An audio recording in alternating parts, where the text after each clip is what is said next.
नमस्कार, आप देख रहे हैं डॉक्टर साहिब आपके साथ मैं हूँ उसका अनुष्का। आज के इस एपिसोड में हम बात करेंगे साइनस के बारे में। हम ये जानेंगे कि साइनस के जो शुरुआती सिम्टम्स हैं वो क्या होते हैं और साथ ही अगर किसी को साइनस हो जाता है तो ऐसे में क्या-क्या दिक्कतें आती हैं उन्हें और साथ ही इसकी क्या कुछ इलाज या क्या कुछ इसका उपाय है। इसी बारे में तमाम चीज़ों पे बात करने के लिए आज हमारे साथ मौजूद है बिहार के जाने-माने ईएनटी स्पेशलिस्ट में से एक डॉक्टर मनीष कुमार। सर नमस्कार, नमस्कार, बहुत-बहुत स्वागत है नमस्कार, आपका। नमस्कार। सर आपसे जानना चाहेंगे अगर हम बात करें साइनस के बारे में तो साइनस हुँ, के जो सिम्पटम्स हैं, सबसे हुँ। पहले तो आप वो बताएँ क्या है और क्या दिक्कतें आती हैं लोगों में किसी को अगर साइनस हो जाता है तो? देखिए, साइनस एक आपका एनाटॉमिकल स्ट्रक्चर है। मेडिकल टर्म में हम लोग इसको साइनसाइटिस बोलते हैं। साइनस बेसिकली मैं आपको एक दिखाना चाहूँगा। साइनस हमारे नोज़, नाक के अंदर में ये हड्डी होता है जो कि उसमें एयर फ़िल्ड होता है, ठीक है? तो ये एयर फ़िल्ड कैविटीज़ होते हैं। ये फ्रंटल होता है, इथमॉइड होता है, मैक्सिलरी, अलग-अलग इसमें साइनसेस होते हैं। ये नॉर्मल है, नॉर्मल इसमें से लिक्विड आता है और ये नाक से ये ड्रेन होता है ये। पर अगर किसी को एलर्जी वगैरह ज़्यादा होता है, किसी को एलर्जी के कारण ये जितना भी अंदर का जो स्किन है वो गाढ़ा म्यूकस पैदा करता है, उसके कारण ये ब्लॉकेज होना शुरू होता है और ब्लॉक हो गया तो ये ट्रैप हो गया, इसका रास्ता जो जाने का वो हो जाता है बंद और अंदर में ये आपका इन्फेक्शन होना शुरू होता है, तो इसको साइनोसाइटिस बोलते हैं बेसिकली। हुँ। तो ये साइनोसाइटिस अगर हो गया तो फिर उसमें इन्फेक्शन आ गया।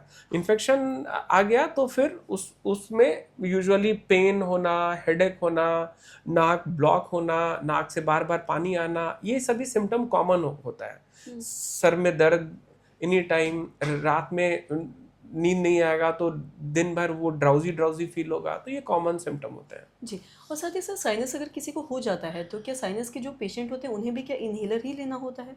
अगर वो साइनस के से अगर उन्हें दिक्कत हो रही है तो? इन्हेलर हम लोग मुँह से लेते हैं, वो अस्थमा में हम लोग यूज़ करते हैं।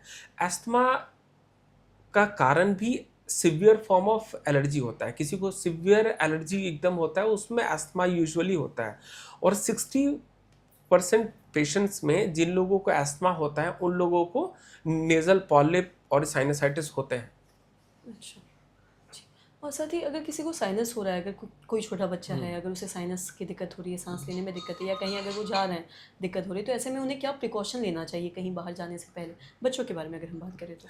बच्चों में वही एलर्जी से बचना होता है, धूल और ठंडे चीज़ों से का सेवन कम करना होता है। बच्चों में यूजुअली साइनोसाइटिस अकेला नहीं होता है, साथ में टॉन्सिलाइटिस, एडेनोइडाइटिस ये सभी कॉमन होते हैं बच्चों में।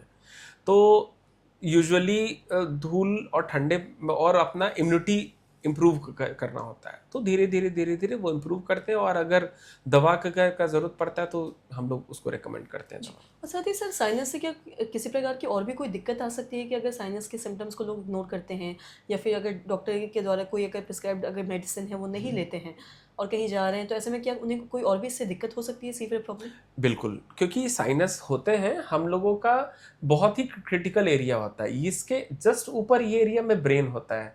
इसके जस्ट ऊपर आइज़ होता है। तो अगर अगर इन्फेक्शन अगर वो लंबे समय तक रह गया तो आई का जो बोन होता है बहुत पतला होता है। धीरे-धीरे वो हड्डी भी हड्डी को गलाना शुरू कर देता है और ब्रेन का भी हड्डी को गलाना शुरू करता है। तो धीरे-धीरे इन्फेक्शन वो आँख में भी जा सकता है और ब्रेन में भी घुस सकता है। तो ये इसको इग्नोर नहीं करते हम लोग। जी, सर बहुत-बहुत शुक्रिया तमाम धन्यवाद। जानकारी के लिए। तो आशा करते हैं नेक्स्ट कोई जो तमाम जानकारी है आपको लाभदायक रही हो। तो आज की इस वीडियो में इतना ही। वीडियो देखने के लिए आपका धन्यवाद।